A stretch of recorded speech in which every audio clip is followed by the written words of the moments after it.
नमस्कार मंडळी, सर्वांना श्री स्वामी समर्थ। आजच्या व्हिडिओमध्ये आपण यमदीपदान कसे करावे, का केले जाते, यमदीपदान करताना कोणत्या चुका आपल्याला करायच्या नाहीत, हे यमदीपदान आपल्याला कधी आणि कोणत्या वेळेत करायचं आहे आणि हा दिवा लावल्यानंतर दुसऱ्या दिवशी या दिव्याचं काय करायचं, अशा सर्व प्रश्नांची उत्तरे आणि यमदीपदानाची संपूर्ण माहिती तुम्हाला या व्हिडिओमध्ये मिळेल। त्यासाठी हा व्हिडिओ शेवटपर्यंत पहा। चॅनलवरती नवीन असाल तर आपल्या अन्वीज मराठी कॉर्नर या चॅनलला सबस्क्राइब करायला विसरू नका। लगेच आपण आजच्या व्हिडिओला सुरुवात करूया। यावर्षी शुक्रवार दिनांक 10 नोव्हेंबर 2023 रोजी धनत्रयोदशीची पूजा आणि यमदीपदान देखील केले जाणार आहे। यमदीपदान म्हणजे धनत्रयोदशीच्या दिवशी संध्याकाळी यमदेवांना प्रसन्न करण्यासाठी हा एक दिवा लावला जातो। ह्या दिव्याचा अर्थ म्हणजे आपण यमदेवांना साक्षात प्रसन्न करतो आणि आमच्या घरी अकाली अपमृत्यू होऊ नये म्हणून त्यांना प्रार्थना करत असतो। तर आपल्या कुटुंबातील कोणत्याही व्यक्तीवर अपमृत्यू येऊ नये म्हणून धनतेरसच्या दिवशी संध्याकाळी हा दिवा आपल्या घराच्या बाहेर लावला जातो। यमदेवासाठी दिवा बनवताना आपण फक्त गव्हाचं पीठ, हळद आणि पाणी वापरून हा दिवा बनवणार आहोत। आपल्याला पहिली चूक करायची नाही ती म्हणजे हे पीठ मळताना यामध्ये चुकून सुद्धा मीठ टाकायचं नाही। फक्त थोडीशी हळद टाकून हे पीठ आपल्याला घट्ट मळून घ्यायचं आहे। पीठ थोडंसं घट्ट मळलं तर आपल्याला दिवा चांगला बनवता येतो। अनेक वेळा आपल्या घरामध्ये चपातीचं पीठ शिल्लक राहिलं असेल तर त्यापासून चुकून सुद्धा दिवा बनवू नका, कारण त्यामध्ये आपण मीठ टाकलेलं असतं। तर ह्या दिव्यासाठी तुम्हाला वेगळीच कणिक मळायची आहे आणि त्या कणकीमध्ये चुकूनही मीठ न घालता फक्त थोडीशी हळद घालून फक्त एक थोडासा मोठा दिवा होईल आणि 2 मुटके होतील एवढंच पीठ आपल्याला मळायचं आहे। हा दिवा आपण आपल्या घरातील माणसांवर कधीही अपमृत्यू, अपघाती मृत्यू होऊ नये यासाठी लावत असतो। खरं तर नैसर्गिक मृत्यू कोणालाही चुकलेला नाही, म्हणजे हा दिवा लावल्यामुळे मृत्यू येणार नाही असं अजिबातच नाही। पण ह्यामुळे आपल्या घरातून अचानक कोणीतरी जाणं, अचानक कोणाचा तरी मृत्यू होणं किंवा अपघाती मृत्यू होणं हे नक्कीच टळलं जातं। त्यामुळे या दिवशी आपल्याला यमदेवासाठी एक दिवा दान करायचा आहे। तर या ठिकाणी मी तुम्हाला हा दिवा कसा बनवायचा आहे ते दाखवत आहे। आधी मी थोडेसे छोटे छोटे गोळे 2 बाजूला काढून घेतले आणि त्यानंतर उरलेल्या कणकेचा आपण दिवा बनवायचा आहे। शक्यतो थोडासा मोठा दिवा आपण बनवावा, कारण त्यामध्ये जास्त तेल मावतं आणि दिवा जास्त वेळ तेवत राहतो। दिवा जास्त वेळ तेवत राहिलेलं चांगलंच आहे, त्यामुळे शक्यतो थोडासा मोठा असा खोलगट दिवा बनवावा। खरे तर यमदीपदान हे 3 पद्धतींनी केले जाते।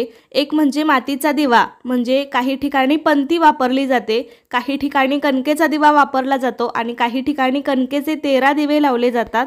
तर तुमच्याकडे ज्या पद्धतीने हा दिवा लावला जातो तसंच तुम्ही लावा। अनेक जण मातीचा दिवा म्हणजे पंती पण लावत असतील, पण असा हळद टाकून कणकेचा दिवा लावला तर शास्त्रानुसार तो योग्य आणि अनुकूल मानला जातो। त्यामुळे शक्य झालंच तर आपल्याला या दिवशी कणकेचाच दिवा बनवायचा आहे। तर तुम्ही पाहिलं असेल अशा प्रकारे मी हा कणकेचा दिवा बनवलेला आहे आणि जे 2 छोटे गोळे ठेवले होते तर त्याचे आपल्याला 2 मुटके ठेवायचे आहेत दिव्याच्या दोन्ही बाजूस ठेवण्यासाठी। तर अशा प्रकारे यमदीपदानासाठी एक मोठा दिवा आणि 2 मुटके एवढंच आपल्याला लागणार आहे। त्यानंतर आपण तो दिवा कसा लावायचा ते पाहूया। तर या ठिकाणी मी दिवा प्लेटमध्ये ठेवणार आहे, त्यामुळे प्लेटमध्ये मी कुंकवाने स्वस्तिक काढून घेतलेला आहे। तुम्ही रांगोळीने पण काढू शकता, प्लेटच्या खाली रांगोळीने स्वस्तिक काढून त्यावरती प्लेट ठेवू शकता। हा दिवा तुम्ही केळीच्या पानावर, विड्याच्या पानावर, कागदावर, एखाद्या वस्त्रावर, पाटावर सुद्धा ठेवू शकता। फक्त त्यावरती थोडेसे तांदूळ ठेवून आपल्याला त्यावरती तो दिवा ठेवायचा आहे। तांदूळ पण मी थोडेसेच ठेवलेले आहेत, कारण याचा वापर आपल्याला पुन्हा घरामध्ये करता येणार नाही। तर हा दिवा बनवल्यानंतर तुम्ही देवघरापाशी किंवा घरामध्ये कुठेही त्याची फक्त हळद कुंकू लावून पूजा करू शकता आणि नंतर तो दिवा आपल्याला घराच्या बाहेर नेऊन प्रज्वलित करायचा आहे आणि मग नंतर पूजा करायची आहे। तर आज काही यमदीपदान नाही, त्यामुळे ही कृती मी तुम्हाला घरातच करून दाखवत आहे। पण हा दिवा तुम्हाला तुमच्या घराच्या बाहेर दक्षिण दिशेला तोंड करून लावायचा आहे। दक्षिण दिशा ही यमदेवाची मानली जाते। इतर कोणत्याही दिवशी किंवा कोणत्याही शुभ कार्याला आपण दक्षिण दिशेला तोंड करून दिवा लावत नाही, पण वर्षातून एकदा म्हणजे धनतेरसला संध्याकाळी आपल्याला असा एक दिवा यमदेवासाठी लावायचा आहे। तर हा दिवा तुम्ही तुमच्या घराच्या अंगणामध्ये, बाल्कनीमध्ये लावू शकता, म्हणजे आपल्या घराच्या मुख्य दरवाजाच्या बाहेर आपल्याला हा दिवा लावायचा आहे। आता मी या दिव्यामध्ये कापसाची वात घातलेली आहे। वात एकेरी न घालता आपल्याला दुहेरी वात घालायची आहे किंवा मोठी वात करून दोन्ही टोके अशा पद्धतीने एकमेकाला जोडून आपण ह्या दिव्यामध्ये वात घालायची आहे।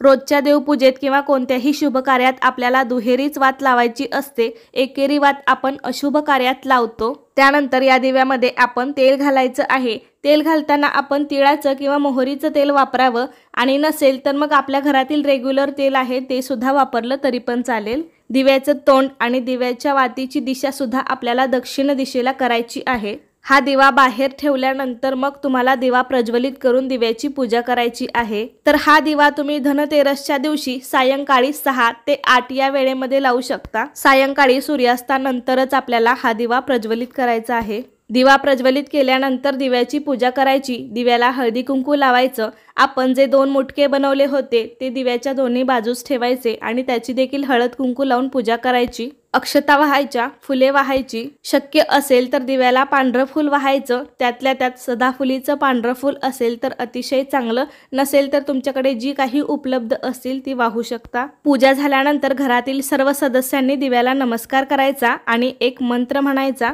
मृत्यूना पाशदंडाभ्या कालेन शाम्यासह त्रयोदशा दीपदानात सूर्यजा प्रियता मम.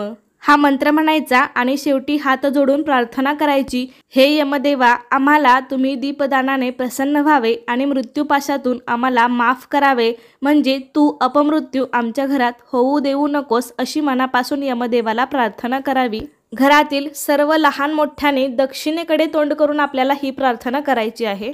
आता हल्ली बाजारामध्ये सुद्धा मोठे मोठे दिवे विकत मिळतात. ते चौमुखी असतात. तर ते दिवे तुम्ही शक्यतो वापरू नका.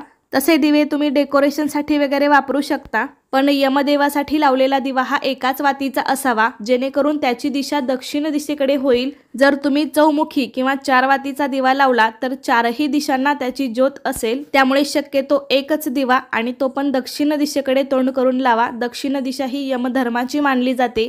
कारण हा एकमेवच असा दिवस आहे की ज्या दिवशी यमधर्माची दिशा दक्षिण दिशेकडे दिव्याची ज्योत केली जाते, पूजा केली जाते, जेणेकरून घरातील लोकांचा अपमृत्यू टळतो. तर हा दिवा प्रज्वलित केल्यानंतर तो कधी शांत होईल याची वाट बघत बसायची नाही. दिवा लावल्यावर पूजा वगैरे झाल्यावर आपण आपलं रोजचं काम करू शकता. तर हा दिवा शांत झाल्यावर दुसऱ्या दिवशी काय करायचं? हा दिवा आपण बाहेर लावलेला असतो त्यामुळे एखादं कुत्रं रात्री येऊन खाऊन गेलं तरी पण चालेल, उलट चांगलंच आहे. किंवा दुसऱ्या दिवशी आपण सकाळी तो कुत्र्याला खाऊ घालावा आणि नसेल तर मग तो पाण्यात विसर्जित केला तरी पण चालेल. या दिव्याखाली आपण जे तांदूळ ठेवले होते ते पशुपक्ष्यांना खाऊ घालावे, त्यामुळे थोडेसेच ठेवायचे आहेत. आणि जी काही फुले वगैरे वाहिली असतील तर ती आपण निर्माल्यात विसर्जित करू शकता. तर अशी आपण यमदीपदानाबद्दल संपूर्ण माहिती पाहिली आहे.